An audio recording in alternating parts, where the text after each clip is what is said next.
Welcome back to the channel. Today I'm messing with the subframe for the Charger, and this morning I went to the body shop, grabbed the subframe, and yes, I know this doesn't look pretty. It was just for mock-up purposes.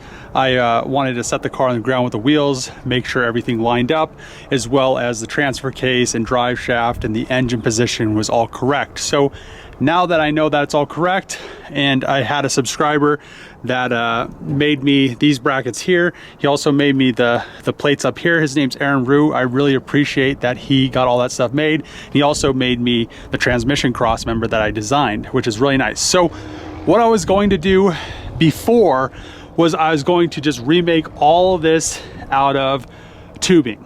But the issue with that is there's a lot of stuff going on down here, as well as lower control arm pickups. So what I'm going to end up doing is I'm going to actually utilize this bottom piece of the Trackhawk subframe, and then I'm going to modify this. I'm pretty much going to get rid of all of this normal Hellcat slash Charger. They're all the same base subframe, but it just doesn't flow very well. The steering rack on the Charger, or not on the Charger, the Trackhawk sticks up too high, and it's just in the way. So, and it doesn't look good. Plus the engine mounts up here, I'm going to go with some poly mounts, and I'm going to just go plates off there, which will give me a lot more room. And then I'm going to run from here to here. I'm going to run the bar straight. So I'm going to drop it down with some tube. I actually had a machine shop locally, and they made these right here that slip into the tube, but if you can see, that hole is kind of centered and that one is nowhere near centered. So what I'm going to do now is actually remake these myself so they're correct, and then I could get all of this stuff made, get the bar to come across here. I'll just have it, I may end up putting a little bend in it, I'm not exactly sure yet, but have it come across straight. Then off that bar, I'm going to run the brackets up, then maybe have a plate for a poly mount, and then have that connect to the engine plate with some, tubing. Instead of having all this going on here, I'll just have tubing going up. It'll make it a lot cleaner, give me a lot more room, and then I'll get rid of all this, and then I could really come into this. And then down here I left this because the lower control arm bolts to those 2 points right there, down here and right there, and then I have this connected to the firewall on the Charger as a 6-point of connection, and I'll just run the tube from here to that mount to that bracket that I made, and we'll just really clean all this up, and I think it'll look really good once it's done. And it should go relatively quick, since I'm just going to come across here. I might even have the tube. I'm not sure if I'm going to leave this in here or not. I might end up cutting this bracket off down here, and just kind of running a piece of Dom tubing like this up. But we'll see what happens, because I don't want to go too crazy with it, but I do want it to look good and to give me a lot more room. Because then another thing that I'm worried about, if I have a bunch of stuff right here, if I leave this in here, the axle comes out through here, and it's just, it would be way too cluttered. So I think this will work out really, really nice. But yeah, let's get over to the machine shop, make 4 of those for the 4 points that connect on the subframe mounting locations like they do on the Magnums.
The Magnum is now back in the shop. What I'm going to do first is drop the front subframe. It's still the SRT subframe.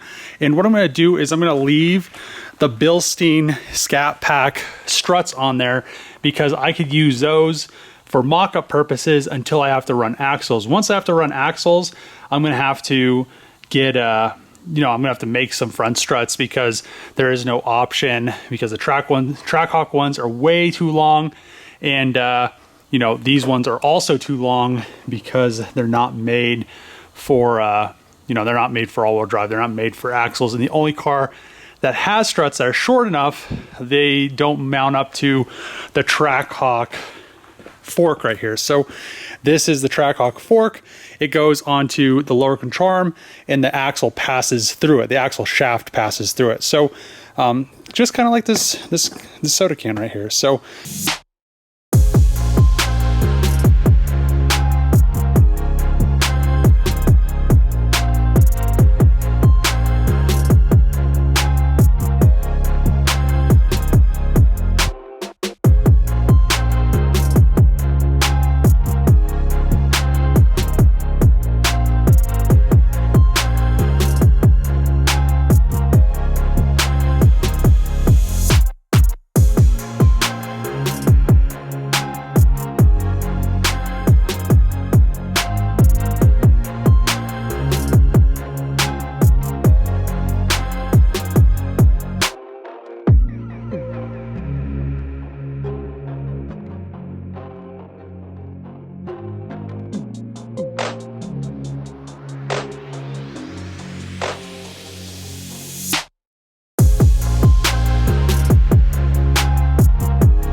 finished getting the subframe out of the Magnum, and as you can see, I'm getting pretty fast at pulling these. I think it only took, I don't know, probably only took like 15 minutes to do, but they're I left the struts in. So these are Scat Pack struts.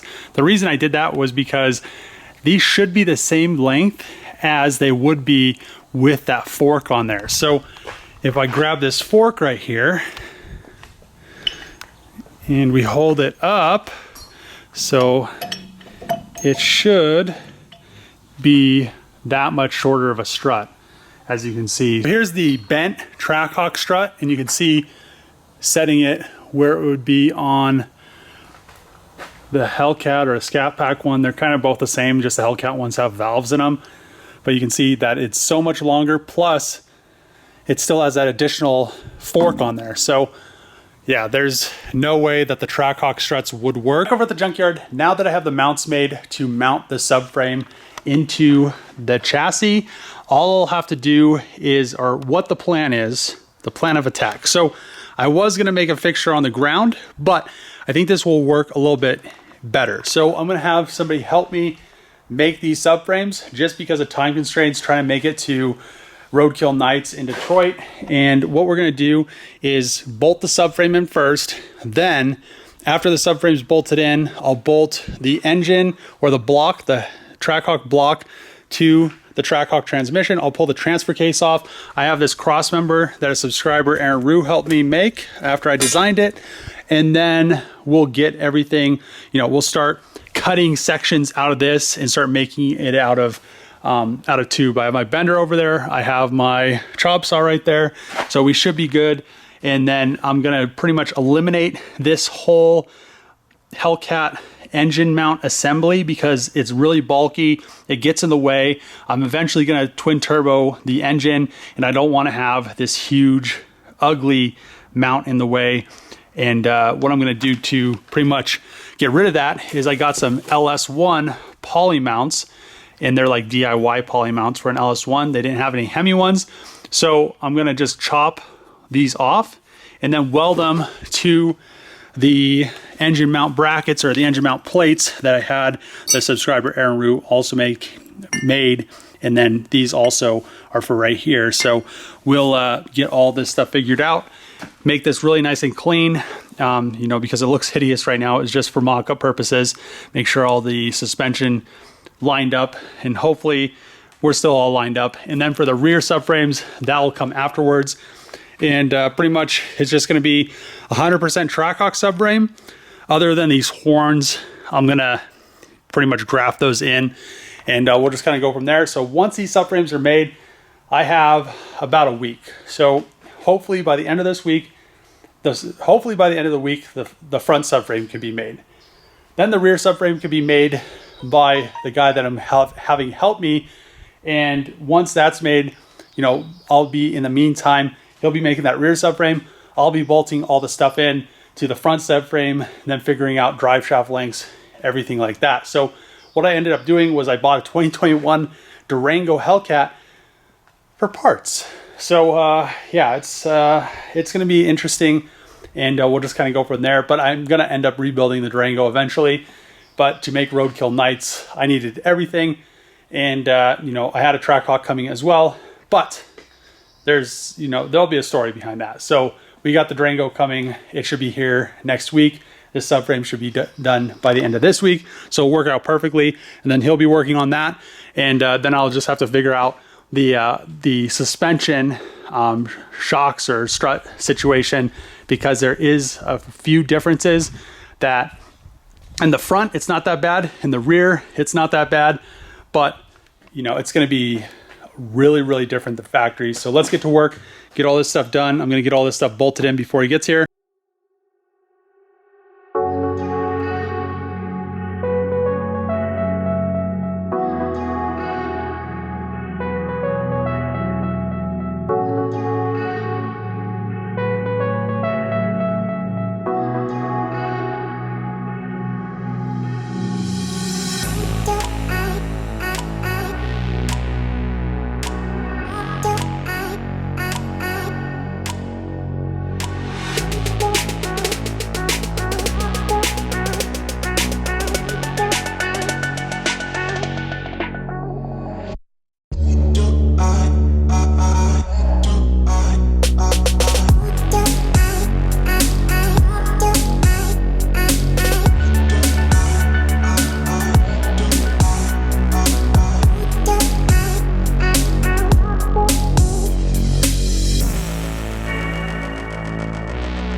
that's about as much as I'm going to be able to do on the Charger all-wheel drive subframe for this video. But I did get a lot of progress made. We have, you know, I laid those mounts and now they're welded together. They're bolted to the fixture. So what I ended up doing was pretty much making a reverse.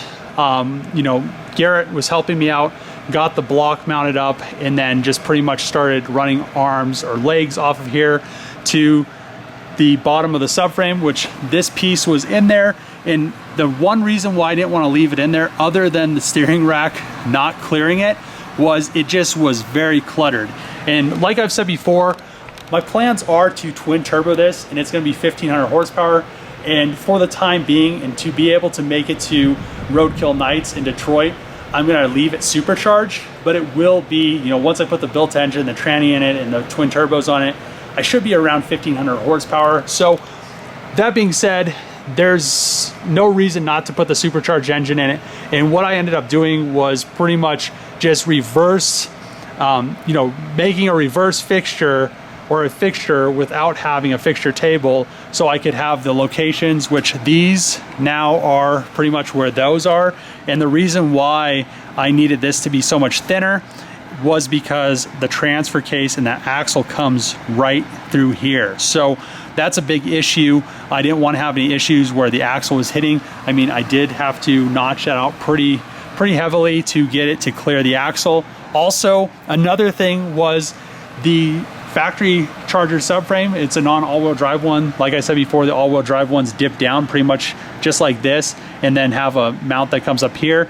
The same reason is because the axle's there. Another reason is because on the Trackhawk, because I'm using the Trackhawk steering rack, the mount right there was exactly where the shaft came up for the steering rack, which I had that pretty much core steering rack wherever I threw it, because it was pretty burnt and crispy. Here's the steering rack, and as you can see, I had to cut that shaft off because it was in the way of where the engine mount was, but I still needed it to be bolted in, so I knew where the steering location was and that everything was gonna fit with the front diff. And now that we have so much more room without having that big monstrous you know, factory subframe from the Charger in here, it opens it up a lot. So I shouldn't have any issues once I turbo it running piping or anything like that.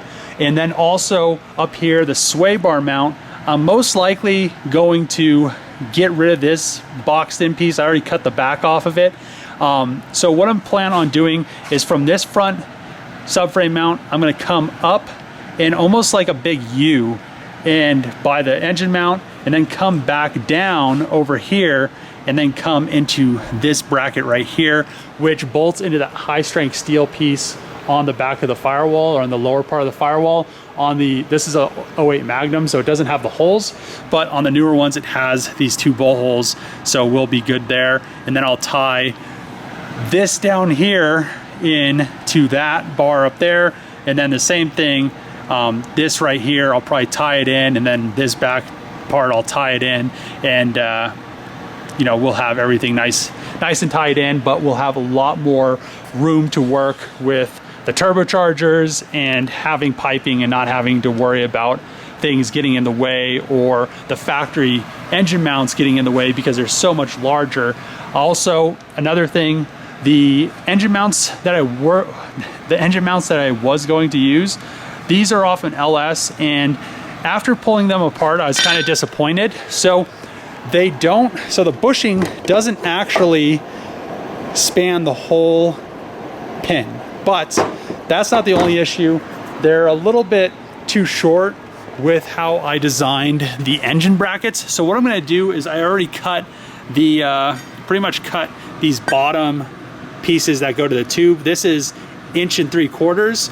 So what I'm gonna do is I'm going to make a longer engine mount. For now, I'm going to use cut the flanges off 2 of these bushings, make a longer pin, which is pretty much just gonna be double the pins.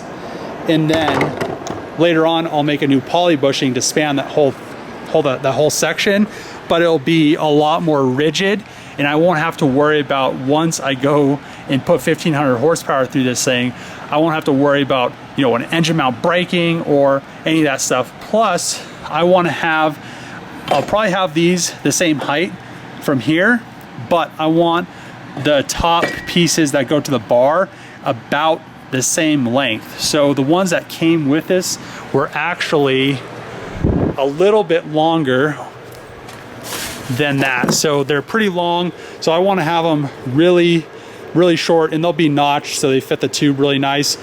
But I didn't want to have anything that was super long. And then I'll probably also run a brace between them just so it's a little bit more rigid, and just kind of something like that.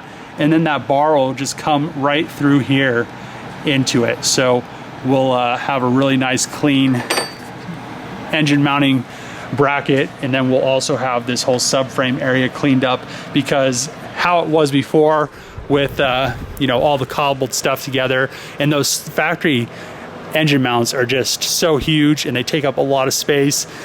And yeah, I just really wanted to get rid of that. Plus, you know, the steering rack wouldn't have worked because it comes up right here. So I would have had to cut all this out.